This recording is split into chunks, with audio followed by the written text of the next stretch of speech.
Απευθύνομαι στους γέρους και στις γριές όλης της χώρας.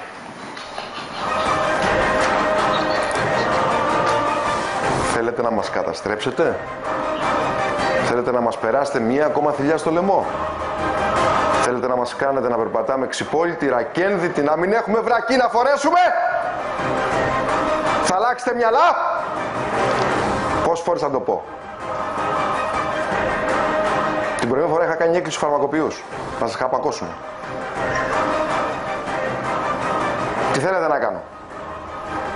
Να μαζέψω το αλβανικό ασκέρι και να αρχίσουμε να κάνουμε επιχειρήσεις στα σπίτια απαγωγών? Βάλτε μυαλό. Και δεν κάνω καθόλου πλάκα. Έχετε καταστρέψει όλη τη νέα γενιά. Τους έχετε κάνει όλους τους μπεκρίδες και κυφίνες να πίνουν και καφέδες στα καφενεία και στις καφετέρειες. Βάλτε μυαλό.